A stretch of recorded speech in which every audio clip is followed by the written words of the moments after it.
李莲英，大清末年最负盛名的大太监之一，他若自称第二，怕是无人敢称第一。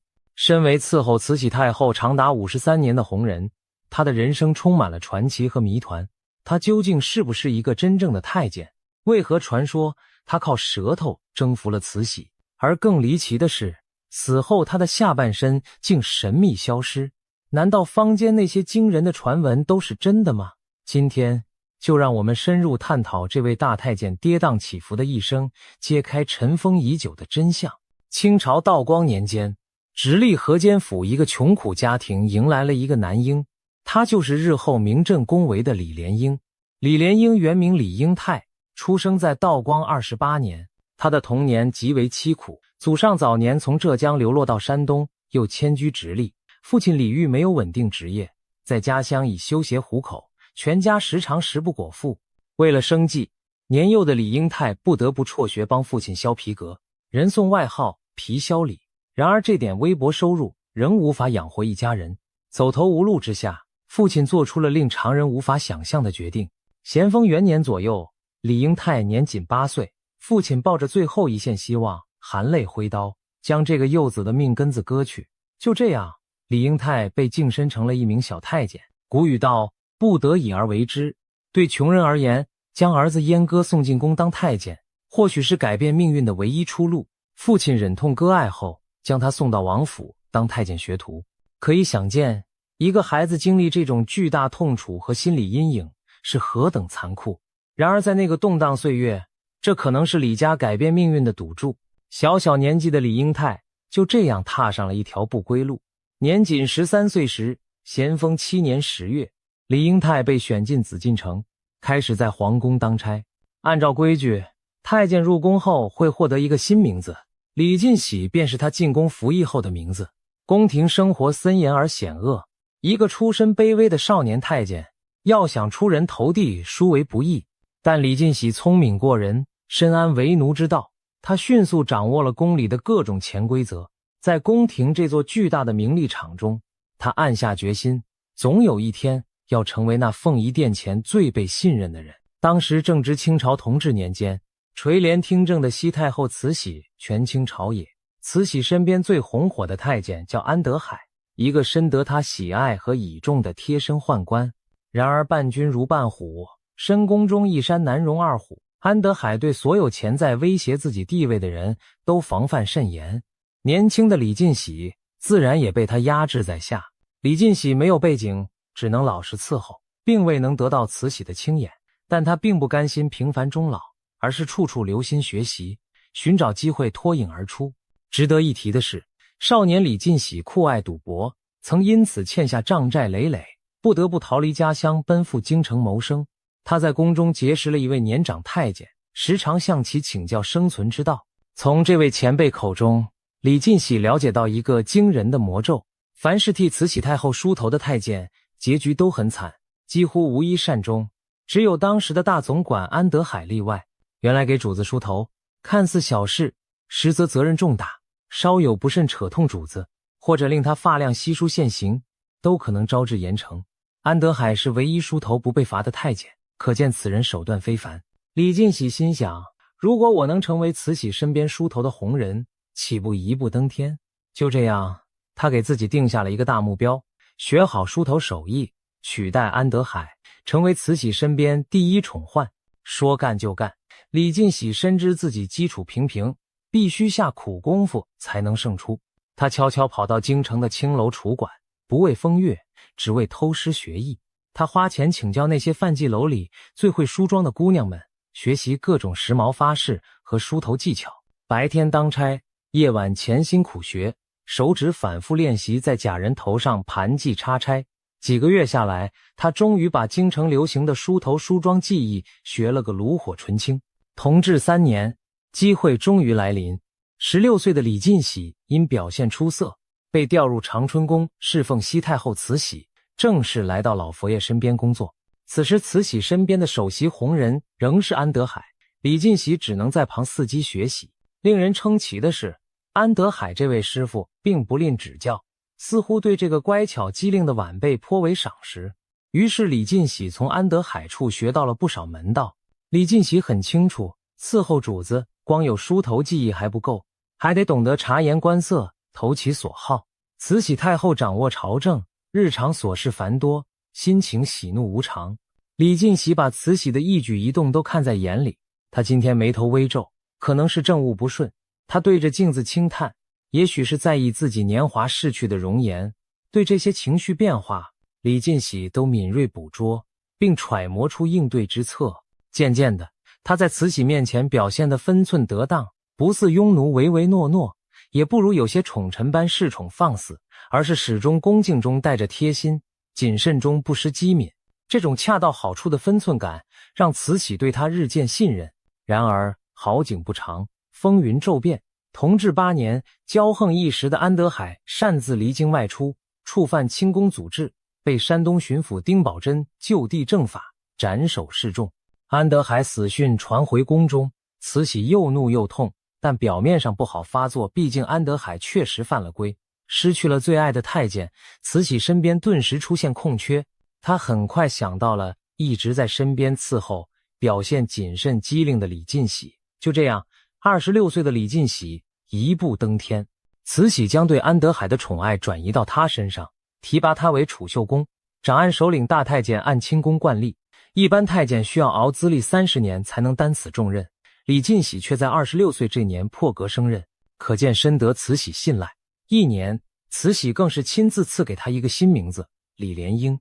从此，李莲英之名响彻宫闱，他正式成为慈禧身边的大红人。李莲英飞黄腾达后，仕途一路顺遂。光绪5年，31岁的李莲英被任命为4品花翎总管，此乃太监所能达到的法定最高品级。放眼整个后宫，只有敬事房的大总管勉强能与他平起平坐。然而慈禧对他的偏爱打破了惯例。光绪20年，慈禧破例赏赐46岁的李莲英2品顶戴花翎。要知道，历来祖制规定太监品级不得高于4品，慈禧却让李莲英戴上2品顶戴，这是清朝几百年来头一遭。虽然只是荣誉虚衔，没有实职，但这举动充分展示了慈禧对李莲英的宠信之深。在那一刻，李莲英的权势登峰造极，他已稳坐大清第1太监的宝座。然而权倾天下的背后，李莲英在历史上的形象却颇为矛盾。在野史和影视作品中，他常被描绘成阴险狡诈、专横跋扈的小人形象，但在一些清宫档案和同僚回忆中，他又是恭谨圆滑、处事老练，甚至宽厚待下之人。事实恐怕介于二者之间。李莲英极会处事，他最明白自己奴才的身份，即便深受主子恩宠，也从不敢逾越本分。他对上竭尽心力讨好主子，对下却宽容和气，不随便苛责其他下人。因此宫中许多太监、宫女对他并无怨言，反而颇为敬服。正如他墓志铭上所刻：世上以敬，世下以宽，如是有年，未尝稍懈。这短短一句道尽了李莲英在宫中进退有度的生存哲学。李莲英能长期站稳脚跟，除了运气和慈禧的庇护外，他自身的3绝才艺更是关键。首先便是他超凡的梳头技巧。慈禧太后十分讲究仪容，每日清晨都要精心梳妆，一头浓密乌发是慈禧引以为傲的资本。但年纪渐长后，难免落发增多，其他人梳头时动作粗笨，梳下许多头发，惹得老佛爷不悦。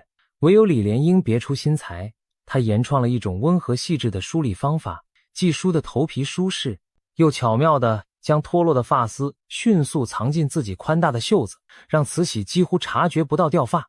一次梳理完毕后，镜中的慈禧见发髻依旧丰盈，一根落发也不见，龙颜大悦，连连称赞李莲英手艺了得。就为了哄主子开心这一点细节，他下了苦功，可谓匠心独运。李莲英的第2大绝活是精湛的按摩技术。慈禧年过中年后，难免有失眠头痛、浑身劳累之苦。李莲英见状，自告奋勇为主子按摩疏解。他偷偷学习了中医的穴位推拿之术，下功夫背熟人体经络和药学。每当慈禧太后批阅奏折久了，腰酸背痛或夜不能寐之时，李莲英便轻声请缨：“老佛爷容奴才为您按揉松解。”得到允许后，他便运用娴熟的手法为慈禧揉肩捶背，推宫活血。在李莲英灵巧的双手下，太后时而舒服的直闭眼叹息，时而因穴位酸痛微微喊出声来，但随后又觉通泰舒畅。很快，李莲英的按摩成了慈禧生活中不可或缺的享受。睡前一番推拿，有助于太后安然入梦。除了梳头与按摩，李莲英还有第三绝技，妙语逗趣的口才。人们常说她是靠一张巧嘴征服了慈禧，这话一点不假。李莲英特别会说话，善解人意，能精准捕捉慈禧心情变化，在适当时机说出让她舒心的话。慈禧爱听京剧评书，李莲英便抽空学了说书和唱戏的本事，经常在慈禧用膳或休息时为她讲些趣闻轶事、评书段子，逗得太后开怀一笑。朝堂上遇到让太后烦心恼怒的事，李莲英也懂得巧言劝慰，转移其注意。有李莲英在侧服侍，慈禧的情绪往往能很快平复，可见这张伶牙俐齿的威力。正因为有这三绝傍身，李莲英深得慈禧欢心，在宫中屹立不倒数十年。清朝后宫历来更迭频繁，太监们稍一失势，便可能被调离、发配，甚至处死。然而无论宫中如何换人，慈禧始终离不开李莲英。哪怕偶尔有人进谗，想挑拨她与慈禧的关系，聪明的李莲英都能见机行事，化解嫌隙。她懂得以退为进的策略，一旦宫中传出对她不利的流言，比如有人妄议她与慈禧关系过于亲密，李莲英并不焦急辩解或动怒处罚嚼舌者，而是巧妙安排几个德高望重的宫女太监亲眼目睹自己为慈禧梳头按摩的场景。当这些传言的散布者亲眼见到李莲英伺候主子的方式无非是正当的梳头、推拿，再听到慈禧满意赞许，他们自然哑口无言。以事实击破谣言，既维护了太后声誉，也杜绝了他人对自己的猜疑。李莲英处事之老道，可见一斑。不过，正因李莲英与慈禧太后日夜相处，关系亲密，坊间难免产生许多非议和揣测。其中最耸人听闻的一条传闻便是李莲英根本没净身，也就是说，她可能压根儿不是宦官，而是一个假太监。这听起来近乎荒诞。李莲英8岁时就被自己父亲阉割送入宫中，怎可能没净身？其实，所谓没净身，并非说她完全没被阉割，而是一些人猜测她可能只是切除了睾丸，却保留了部分男性器官，甚至怀疑她暗中保有男儿之体的功能。这样的大胆假设，无疑是用来解释她如何能征服慈禧太后内心甚至生理需求的。我们都知道，慈禧太后26岁守寡，从咸丰帝驾崩后直到终老，表面上再未接触过任何男人。在那封建礼教森严的紫禁城里，除了太监，没有其他男性能亲近她的生活起居，而她身边偏偏有李莲英这样一位深得宠爱的贴身太监，长达数十年形影不离。由此，一些好事者就开始编织种种故事，什么慈禧每晚洗澡只留李莲英在侧，房里常传出奇怪的声音，什么宫女曾偷看后吓得面红耳赤之类。不少演绎小说更将李莲英与慈禧描写成暧昧非常的主仆关系，甚至影射他们有逾矩之举。那么，李莲英真有可能未被阉割，以男人身份侍奉慈禧吗？冷静分析历史，不难发现这种说法极为牵强。清宫对太监的身体监管其实非常严格，新进宫的小太监都要经过反复验身，确保净身彻底才可留用。李莲英是由亲生父亲在民间自行阉割后送进宫的，并非传说中的行贿太监总管，逃避净身。他入宫时年龄尚小，变声未发育，之后一直长成细声细气、面白无须的太监典型形象。这些都说明他确实失去了男性荷尔蒙。如果他真是假太监，隐藏着完整的男性能力，那么青春期后必然喉结突出，声如洪钟，胡须横生，怎可能一直伪装？更别提与他朝夕相处的其他太监不会察觉他的身体异常。所以就科学常识而言，李莲英没净身纯属以讹传讹的坊间戏说。那为什么这种传闻会广为流传，甚至让许多人深信不疑呢？还不是因为李莲英与慈禧的亲密实在超出了人们对主仆关系的想象。大家难以理解，一个太监究竟凭什么得到女主子如此长久的偏爱？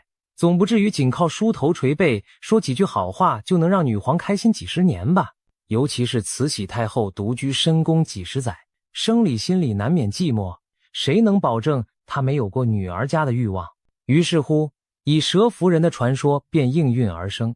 有小报文章露骨暗示，李莲英虽无法行人道，但善用舌头侍奉太后，满足了她的某些需求，因而深得欢心。这里的舌头听上去颇有其意，让人浮想联翩，其实更多是指巧舌如簧的逢迎拍马与贴心细致的服饰。李莲英确实靠一张巧嘴哄得慈禧龙心大悦，至于有没有更出格的舌头功夫，那就只有当事人自己知道了。正史当然绝无记载，但民间野史中难免以讹传讹，添油加醋。其实李莲英和慈禧的关系即使没有任何逾矩之处，在外人看来也已相当亲昵。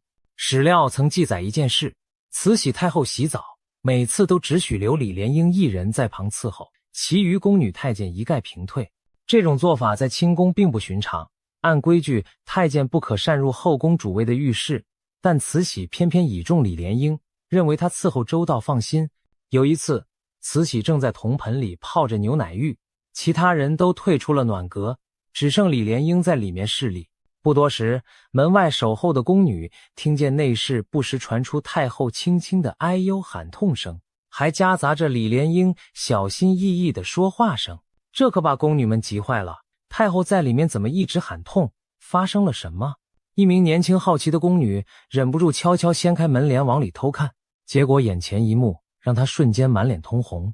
只见慈禧太后御后披着纱衣，正坐在椅子上，而李莲英半跪在地上，小心地为她按摩腿脚。太后有风湿腿痛的老毛病，李莲英正在替她推拿腿部穴位。因按压到痛处，慈禧不时低声喊痛，但脸上表情其实很放松，显然这力度她能接受。宫女这才恍然大悟，原来每次沐浴后留李莲英独处，只是为太后做特殊的按摩理疗而已，并非什么见不得人的荒唐事。小宫女松了口气，也觉得方才自己胡思乱想有些可笑，慌忙放下门帘退出。这桩轶事后来在宫中私下传开，大家才明白慈禧沐浴后喊痛是怎么回事。李莲英的贴身照料可谓无微不至，难怪慈禧离不开她。有了这层解释，许多原本传得玄乎的谣言也不攻自破。然而俗话说，谣言止于智者，偏生不乏好事之徒，乐于渲染，其中滋味大概是清末民间对神秘宫闱生活的种种幻想吧。总而言之，关于李莲英靠舌头征服慈禧，未经阉割充当晚年慰藉之类的传闻，更像茶馆里的戏说段子，真正可信度并不高。无论如何，李莲英凭借超凡手腕和才能，在紫禁城中青云直上，大权在握数十年，揽尽荣华富贵的同时，他也积累了惊人的财富。朝野人人皆知，慈禧太后统治晚清期间铺张奢侈，动辄修园林、办寿宴、造大戏，宫廷开销浩大，为筹银子，太后不惜卖官鬻爵。这其中，李莲英正是上下其手的关键人物。许多官员为求高升，纷纷巴结贿赂李莲英，希望通过他向老佛爷说情。李莲英乐得左右逢源，大把银两收入囊中，一时间权倾内廷的李大总管富可敌国。据传他经手的汇金无数，光私人藏银就高达300万两，此外还有无数奇珍宝物。当然，这些数字可能有所夸张，但从他死后墓中出土的陪葬品看，李莲英的确积蓄丰厚，玛瑙、翡翠、黄金、珍珠琳琅满目，其中一颗蓝宝石朝冠顶珠价值达白银4万两。一个宦官能将墓穴塞满金银财宝，可见其贪婪揽财之能事。光绪34年，73岁高龄的慈禧太后辞世。这一年的紫禁城可谓风云诡谲。慈禧死前一日，同治皇后阿鲁特氏，也就是隆裕太后之养子光绪皇帝突然暴毙，疑点重重。事后坊间盛传，慈禧为确保自己死后局势稳定，下令毒杀了光绪帝，而李莲英正是执行下毒的帮凶之一。当时也有人怀疑是袁世凯密下毒手，但无论如何，李莲英卷入了这起宫廷密案的嫌疑名单。然而真相至今无解。可以肯定的是，当慈禧咽下最后一口气时，陪伴他身旁的李莲英痛哭失声。服侍了主子50多年的他，心中或许百感交集，一方面是失去恩主的悲痛，另一方面他自己的命运也走到重大转折点。慈禧一死，李莲英顿时失去了最大靠山，新掌权的是光绪帝遗孀、慈禧的侄女隆裕太后以及载沣摄政王等人。而在太监圈子里迅速崛起了一个名字，小德张，张勋。这位小德张本是李莲英一手提携起来的新秀，曾任养心殿2总管，深得隆裕太后信任。现在他大有取代李莲英之势。俗话说一朝天子一朝臣，李莲英深知树倒猢狲散的道理，便主动向隆裕太后请辞，告老还乡。他十分识趣地将慈禧赏赐给自己的一批金银细软全部献给隆裕，相当于把从主子那儿得来的财富都交还新主人，以示忠心不二。隆裕太后见他态度恭顺，又念及他多年苦劳，便恩准其告老，并赏赐每月60两白银作为养老费。对一个太监来说，这等于领了皇室退休金，可谓体面风光地退出了宫廷舞台。宣统元年，在慈禧死后100日守孝完成后，李莲英离开皇宫，搬回北京城西城的棉花胡同住宅颐养天年。他将宫里贷出的财物细算清理，又利用手中巨额资金在城里置办房地产和商铺。此时的李莲英看似功成身退，迎来安享富贵晚年的良机。然而命运对他这个垂暮老人并未格外垂青，相反，一场潜伏的灾难正在酝酿。李莲英离宫后，刚开始日子过得还算舒适，隆裕太后念旧，定期遣人送来赏银和礼物慰问这位前朝老臣。李莲英虽不再掺和政治，但满清廷内部权力倾轧却一刻未停。尤其小德张此时深受隆裕重用，甚至窃得逊位后的小皇帝溥仪的倚重，风头日盛。相传小德张对昔日师父李莲英又敬又畏，表面恭敬，内心却不无提防。他担心李莲英在人脉财力上仍有影响力，威胁自己的地位，因此二人关系暗流涌动。当然，这只是传言揣测，没有确证。不过可以肯定的是，朝中许多曾被李莲英敲诈过或对其贪腐深恶痛绝的官员，此时巴不得他赶紧一命呜呼，以泄心头之恨。李莲英从宫廷荣华跌入寻常百姓行列，对某些人来说已丧失利用价值，反而成了昔日专权乱政的象征，迟早要被清算。离宫后的李莲英逐渐显露出多年深藏的空虚与苦闷。他没有妻儿，身边只围绕着几房才买来的侍女和仆从。他曾过继了一个义女，还抱养了一个义子，但内心的孤独可想而知。晚清社会动荡，皇朝气数将尽，这位前朝大太监也仿佛风中残烛，无所依凭。百无聊赖间，李莲英染上了沉重的鸦片瘾。他本就多年吸食大烟以养身，满清权贵很多都有此癖好，现在闲来无事，反倒一头扎进烟枪堆里，每天沉迷于昏沉的快感中不可自拔。大量鸦片的侵蚀很快摧垮了李莲英的身体。据他的义孙李祥吾后来透露，李莲英深受咽后痢之苦，这是鸦片中毒后引发的严重痢疾，在当时几乎无药可治。宣统3年正月29日的一个阴冷夜晚，李莲英突然感到腹部绞痛如刀割，随后泻下脓血，几乎倒闭床榻。他疼得大汗淋漓，彻夜难眠，靠鸦片止痛也无济于事。煎熬几日后，宣统3年2月初4，这位曾经显赫一时的总管太监在风雪交加的深夜里悄然辞世，终年64岁。就这样，李莲英走完了传奇而充满争议的一生。如果故事到此为止，李莲英不过是又一个晚清随风飘逝的历史人物。然而，关于他的死亡，事情并没有这么简单。官方讳其详，只在档案中草草记上一笔病故，但民间很快就开始流传李莲英死于非命的各种小道消息。他的死几乎成了一桩谜案，令后人费解至今，究竟是自然病亡，还是有人加害？如果是被杀，又是谁下的手？为了什么？更诡异的是，他下葬多年后，墓中竟然出现了骇人听闻的异象，仿佛在向世人昭示着什么惊天秘密。李莲英去世时，朝野正处巨变前夜，仅仅8个月后武昌城头一声枪响，辛亥革命爆发，清王朝土崩瓦解，所以李莲英的身后事办得相当低调简单。他被安葬在京城西郊恩济庄附近的一处私人墓地中，墓园规模不大，但也算体面。墓碑上刻着他的封赏头衔，表明生前显赫。下葬那天，前来送行的不过3-2位亲属弟子，既无皇室出面，也无显要官员吊唁，一代大太监就这样寂寞地长眠地下。也许谁都没有料到，半个多世纪后，他的坟墓会被人粗暴打开，揭露出一幕惊人的场景。时间一晃到了1966年，无产阶级文化大革命风雷乍起，红卫兵掀起破四旧的狂潮，北京城内大量文物古墓难逃厄运。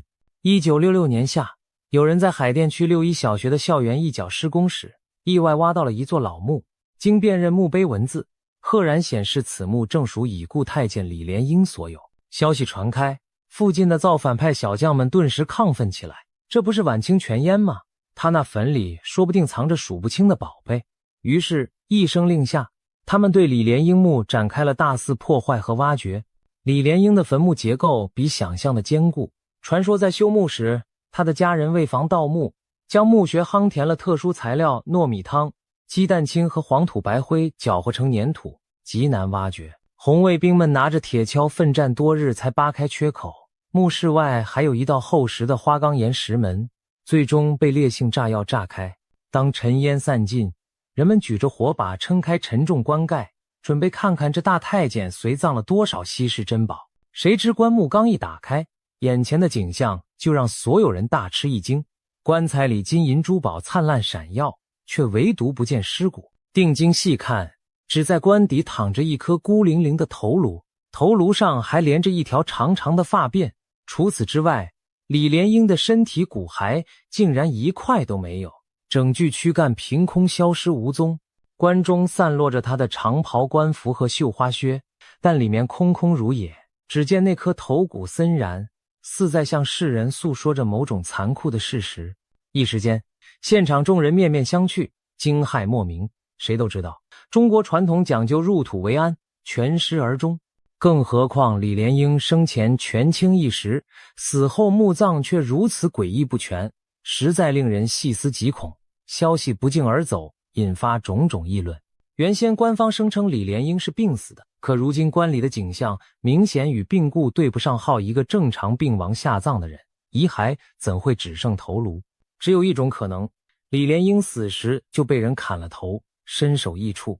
如此，他的尸身也许被埋在别处，或者当时根本无法找全，只好草草将首级下葬。这推论一出，立刻将李莲英之死渲染得血腥诡谲，充满杀机。那么，若李莲英真是遭人谋害，他是被谁杀的？因何而死？围绕这个问题，历史爱好者和野史作者们提出了种种传说版本，其中最流行的有3种说法。第一种说法是东陵敬陵遇害，据称李莲英在慈禧过世后十分怀念主子，多次前往河北清东陵拜祭。宣统3年2月初4这天，也就是他去世当天，他又去了慈禧的定东陵上香，但在返程半路遭人伏击杀害，尸体被斩首抛弃，只剩头颅被随从带回北京。这种说法看似有模有样，但经不起推敲。李莲英死的那天既不是慈禧忌辰，也非清明祭祖之日，他大老远跑去东陵祭拜毫无缘由，而且冬日酷寒，道路难行，一个花甲老人何以舟车劳顿奔波，种种细节都令人存疑，因此晋陵遇刺之说可信度不高。第二种传说是山东赴宴惨死，相传李莲英有个侄孙女，嫁到山东吴地县，她晚年曾去探望，途经山东与直隶交界处时遇匪，李莲英被乱刀砍死，2名随从因无法运回全尸，只好将他的头颅割下，带回北京交差。这说法听着有鼻子有眼，还能解释只葬一炉的现象，但经李氏家族后人考证，李莲英确有一位侄孙女李丽英，先嫁江西，后改嫁山东吴地，可她直到抗战爆发后才回山东省亲。换句话说，李莲英去世时，那位侄孙女根本不在山东，谈何探望？再者，李莲英其实有一女，就嫁在不远的沧州，他却不去看近在咫尺的女儿，偏跑去遥远的山东看侄孙女，说不过去，所以第二种说法也破绽不少。第三种说法牵涉到当时另一位大太监小德章。传闻李莲英致仕后，小德章和某朝中权贵江朝宗惦记他巨额家财，二人密谋设局，邀李莲英赴京城什刹海边的一处会贤堂赴宴，酒席间勒索敲诈，不料谈不拢，李莲英退席，独自乘轿返回。深夜行经后海一带时，遭埋伏的刺客杀害，只在后海冰面上找到一颗人头，身躯被沉入水中或藏匿，因此有人怀疑主使就是小德章等人。这说法把矛头指向了宫廷内斗和财产纠纷，听起来很有戏剧性。然而史料显示，李莲英死后，他的财物大多完璧归赵，并未失踪，没有被劫掠的迹象。而且据考证，传说中参与密谋的江朝宗在李莲英临终时压根儿不在北京，而是镇守陕西汉中，地理不符，可见同僚谋财害命这套说辞也难以令人信服。三种说法各有故事，却也各有疑点，一时间众说纷纭，罗生门一般，难道真相就无从知晓了吗？其实李莲英的家人和亲信弟子们一直坚称他是正常病故，并无任何血腥凶案。上文提到，李莲英的义孙李祥吾公开回忆，义祖父因常年嗜烟，最终染上烟漏撒手人寰，与外界讹传的种种离奇死法相去甚远。如果按这一说法，李莲英应是在自己家中安然去世，家人为他更衣入殓，奉安入土，那又如何解释他坟中为何只有一颗头颅呢？对此，民间又衍生出一个移花接木的传闻，说是李家深恐战乱时墓遭劫掘，于是设下疑阵，将李莲英遗体偷偷另葬他处。这座墓里只安放了一颗头骨作为掩护，甚至还在民间散布几座假坟地址，为的就是保护李莲英的全尸不受辱。这种说法听来颇具戏剧性，仿佛古代皇帝还会造衣冠冢迷惑盗墓者一般。然而他没有丝毫确证支持，更多是人们对头颅墓无法理解而产生的脑洞猜测。另一种可能性是，李莲英确实自然病死，但下葬多年后墓遭盗。早在民国初年军阀混战时期，就曾传闻有盗墓贼盯上李莲英墓的宝物，偷偷潜入盗取。也许盗墓贼为毁尸灭迹，将骸骨掳走抛弃，只留头颅在棺中，这也能解释为何宝物仍在而身骨无存。但若真有贼光顾，为何那些价值连城的珠宝没被洗劫一空？李莲英墓中陪葬品如此丰厚，直到1966年才现世，说明此前应没被光顾过。盗贼不拿财宝，却拿一堆无用白骨，动机让人费解，因此这推测说服力也不强。那么唯一合乎情理的推论，似乎就是李莲英确有可能死于他杀。尽管他的亲属强调病亡，但从棺中头颅这一铁证看，假使他生前没被砍头，那也至少在死后遇到了极不寻常的对待。比较合理的猜想是，李莲英确实病重将死时，身边潜藏的敌对势力趁机下手，致其身首异处，以报昔日之仇或图财。而李家可能出于颜面或安全考量，隐瞒了他被害的实情，只宣称病故草草下葬，不料天网恢恢，最终墓中玄机大白于天下。直到今天，历史学者对李莲英的真正死因仍然没有定论。有人倾向于相信他病死，头颅分离是历史意外，也有人坚信其中必有政治谋杀的阴谋。但无论如何，李莲英墓中无头之谜已经成为清史上一大悬案，引人无限遐想。